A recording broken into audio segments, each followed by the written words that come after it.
Bergabung ke major label nyaris selalu menuai kritik pedas dan dipandang sebagai bentuk pengkhianatan terhadap pihak-pihak yang melejitkan band-band bawah tanah khususnya dalam ranah punk.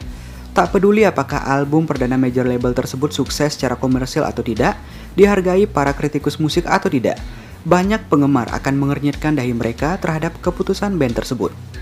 Ya, selling out adalah fenomena yang aneh, dan cara tercepat bagi sebuah band punk agar dihujat penggemar loyalnya adalah dengan menekan kontrak dengan major label.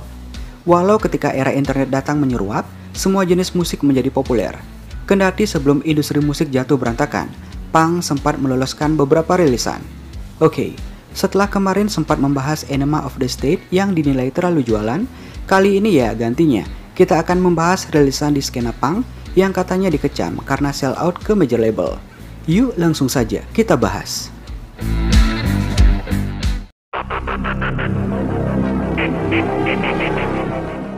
Yang pertama ada Dookie. Dookie adalah album yang dianggap merusak segalanya.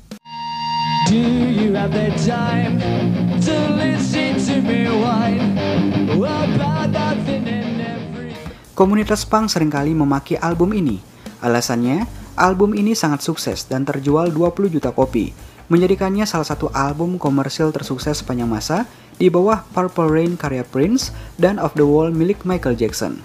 Coba camkan fakta-fakta tersebut baik-baik. Sebuah album yang namanya berarti seonggokan tit bisa terjual hampir sama banyaknya dengan album Prince yang memenangkan Academy Award. Namun masalah yang timbul akibat kesuksesan Dookie baru muncul di komunitas punk bertahun-tahun kemudian. Album ini membuka jalan bagi band-band pop punk ramah radio seperti Blink-182 dan New Found Glory.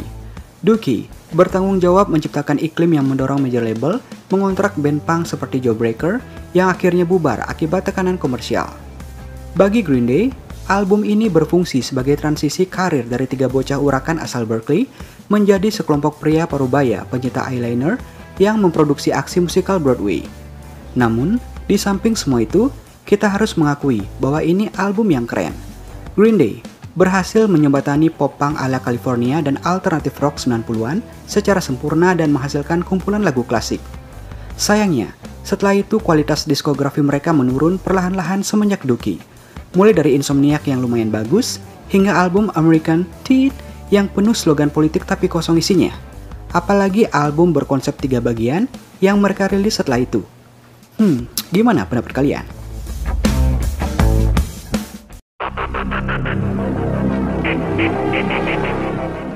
Berikutnya ada Bad Religion dengan Stranger Than Fiction. Konon katanya, dulu di venue musik kecil di New York di akhir 90-an, ada seorang bocah lelaki yang menyandar ke tembok mengenakan jaket dengan patch Bad Religion. Di atas nama band, dengan sebuah spidol, dia menulis kata "all", mengindikasikan bahwa dia hanya menyukai material lama band tersebut.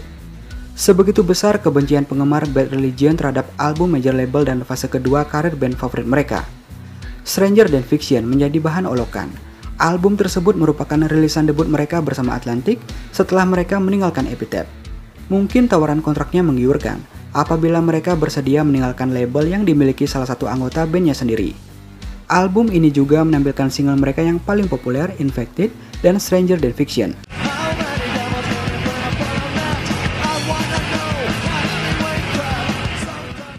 Namun, jika menoleh ke belakang, album ini menyajikan beberapa lagu Bad Religion paling catchy tanpa harus mengadopsi terlalu banyak elemen rock alternatif yang sedang populer di kala itu.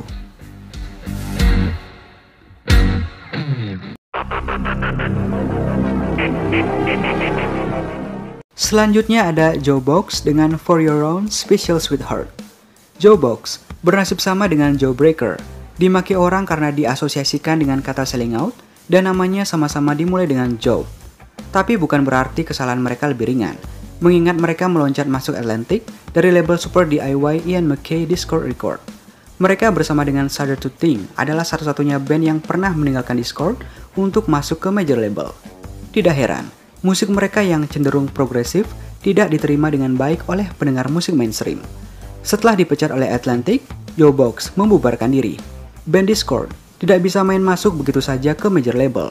Kalau mau selling out, ya perlahan-lahan bro.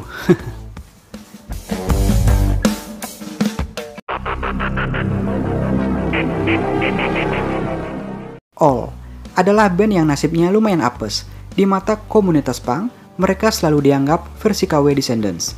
Jadi begitu mereka secara ajaib dikontrak oleh Interscope, mereka merilis album yang terbilang tidak berkesan, Pummel.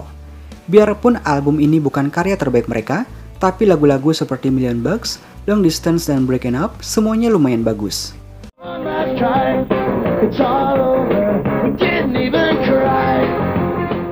Anggota All menggunakan uang kontrak major label untuk membuka studio rekaman di Colorado, The Blasting Room. Disinilah drummer Bill Stevenson memproduksi banyak album punk, termasuk Everything Sucks karya Descendants.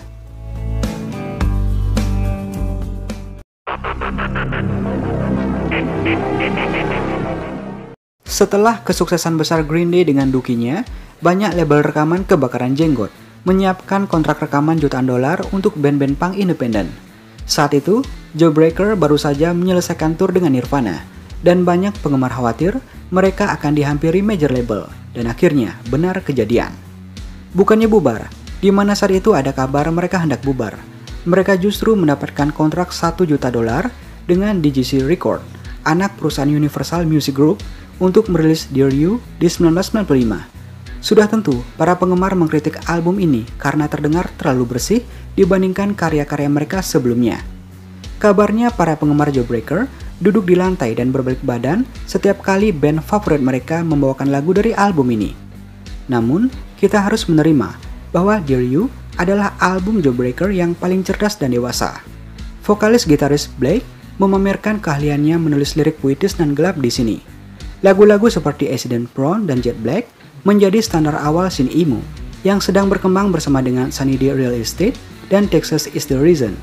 Lirik lagu Million juga merupakan bentuk refleksi pribadi band perihal hubungan mereka dengan label. Sebagus-bagusnya album ini, sayangnya, Dear You tidak menjadi anak kesayangan MTV seperti Dookie, di mana pemutaran video musik Fireman tak sebanding dengan seringnya video Basket Case diputar. Dear You hanya terjual 40.000 kopi, jauh di bawah angka yang diraih Green Day. Ini dianggap sebagai kegagalan besar oleh sang label. Tak pelak, Jawbreaker bubar tak lama setelah itu.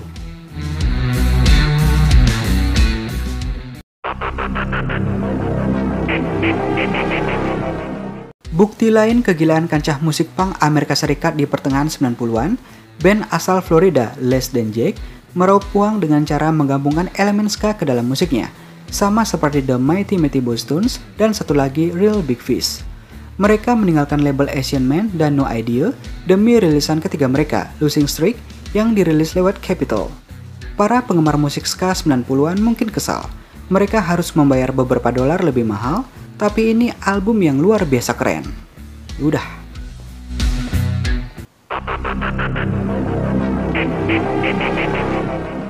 Album ketiga The Offspring, Smash, laris terjual, yakni 11 juta kopi, membuat album ini menjadi album independen tersukses secara komersil sepanjang masa.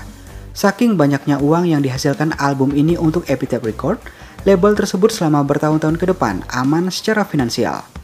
Tetapi dalam prosesnya, pemilik label Brad Gurewitz sibuk bukan main dan harus meninggalkan bandnya sendiri Bad Religion untuk mengurusi label. Dia juga bercerai dari sang istri dan terjebak dalam adiksi obat-obatan terlarang. 3 tahun kemudian, untuk album berikutnya Ixnay on the Hombre, The Offspring menandatangani kontrak dengan Columbia. Keputusan ini sempat membuat Gurewitz marah bukan kepalang saat itu. Namun, mengingat saat itu The Offspring sudah sangat sukses secara komersil, keputusan mereka untuk pindah label tidak dianggap selling out, tapi justru dianggap sebagai pilihan bisnis yang cerdas. Ixnay terjual baik 3 juta kopi, tapi jauh lebih rendah dibanding Smash yang terjual 11 juta kopi.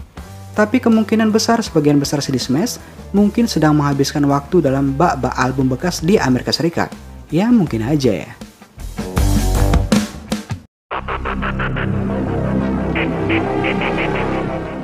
Ini yang paling singkat nih. Ada H2O dengan Go. H2O merilis album yang sama 3 kali secara berurutan. Kemudian, mereka merilis album yang sama lagi keempat kalinya lewat major label. Tapi adakah yang peduli? Tidak. Udah gitu aja. Lanjut.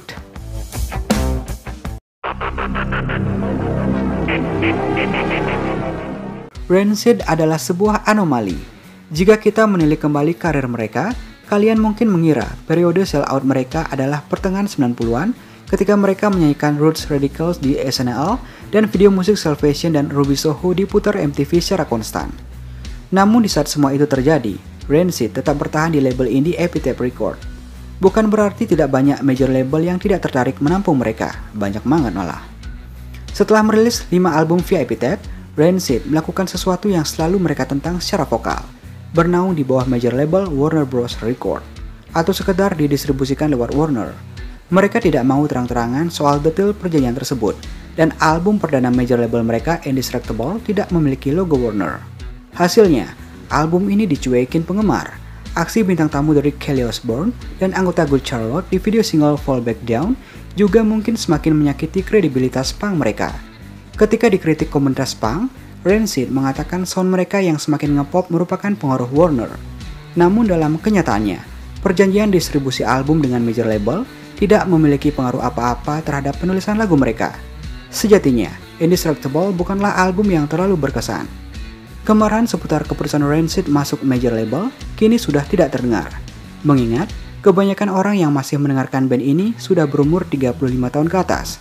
Semenjak itu, Rancid merilis album-album berikutnya via Epitaph.